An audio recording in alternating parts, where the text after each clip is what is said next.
you know you're having just one of those days when you try to edit a video you haven't even recorded yet?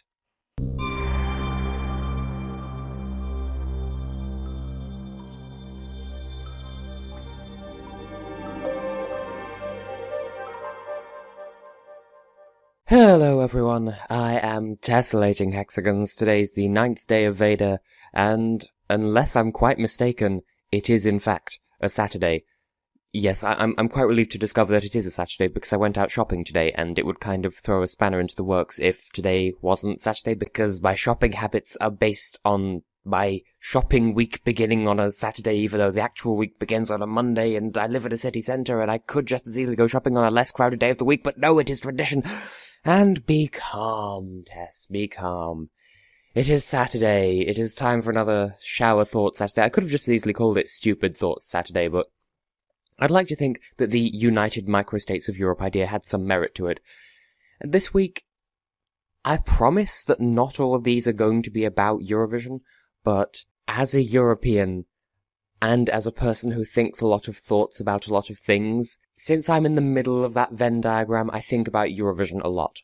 And so, my profound thoughts tend to be Eurovision related. But that said, I am very much aware that this week's idea, don't know why I'm pointing to the brim of my hat, this week's idea I fully acknowledge is really dumb, and I don't support it, but I'm going to discuss it anyway because it's a fun thought experiment, but it would not work in practice, I promise. So, at some point, I don't remember exactly when, but I had this idea once that, what if, with Eurovision, or granted anything else that requires a public vote, or, I don't know, obviously not something as serious as politics or whatever, but something that's serious trivial, you know, like smart casual, but serious trivial, like Eurovision, for instance. It matters to me and it's very important, but the outcome in the grand scheme of things doesn't really affect the entire future of a country. You know, that sort of serious trivial. So, it's not unimportant, but it's not critical to someone's continued existence, for example. So in stuff like that,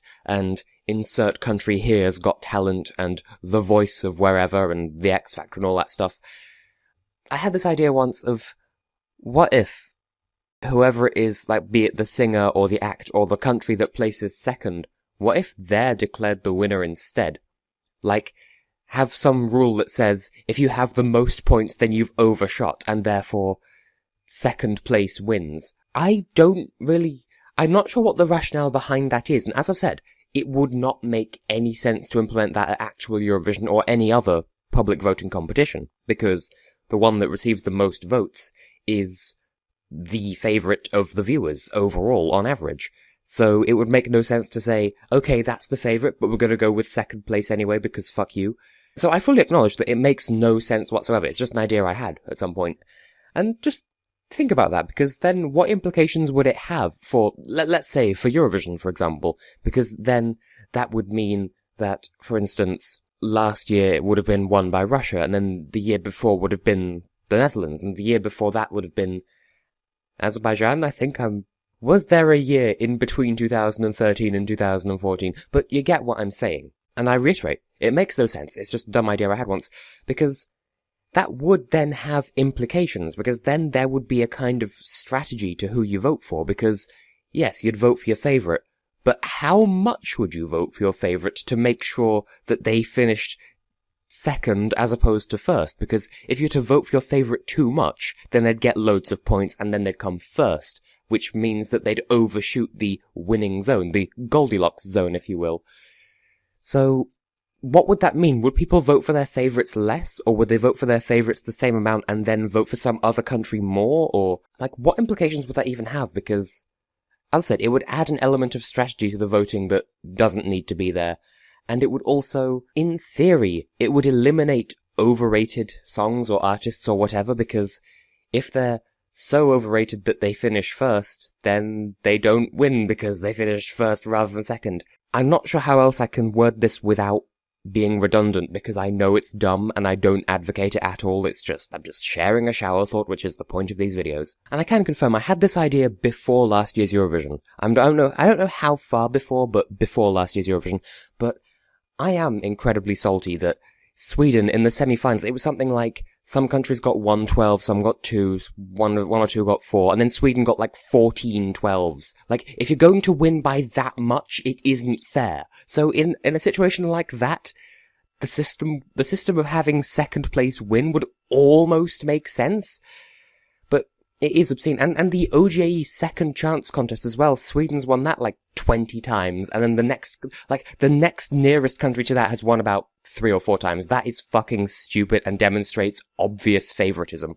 So, see, if we were to apply this to online song contests as well, like the Eurovision Song Contest on my other channel, I'm not deliberately constantly plugging that, it's come up in my conversations frequently recently. There's not much I can say on the matter that I've not already said. Just, as I said, not a practical thing, and not a reasonable thing to do, but a fun little thought experiment, because, well, you personally, if in Eurovision second place wins and first place doesn't, would you vote any differently? Would you have any different strategies for voting to make sure that your favourites did adequately well? And do you agree with me that it's a really dumb idea? I suppose I shouldn't upload this video, because then SVT will watch this video and be like, this guy gets it, we'll add yet another stupid change to the voting system, because SVT really are fans of revolutionizing the contest whenever they host it. I mean, seriously, every time Sweden hosts, they change something, and it's stupid. This is probably going to be a really short video, because this is a very unfounded, very stupid idea, but it's all I've got to talk about, so, as I said, it's more of a fun thought experiment than it is anything to take seriously, but something to consider, I suppose. It makes more sense, anyway, than having jury wildcard qualifiers from the semi-final like they did in 2008 and 9, because that was stupid, because if a country's not going to be in the top 10 to qualify to the final, then they're not going to do well in the final, because there are countries that people liked more than that in the semi-finals. And you could apply that logic to saying, oh, well, why bother having 10 countries qualify from each semi-final, because of positions 6 to 10, there are at least 5 countries that people liked more than them, and so I'm not sure how I should word this, but like, you could use that line of argument to say, why should anyone other than first place in each semi-final qualify, because anyone who didn't come first will have at least one country who the public liked more in the final. You know what I mean? I'm struggling to say words. Anyway, having second place win instead of first makes more sense than having an arbitrary wildcard qualifier for the final. At least people voted for second place? I don't know.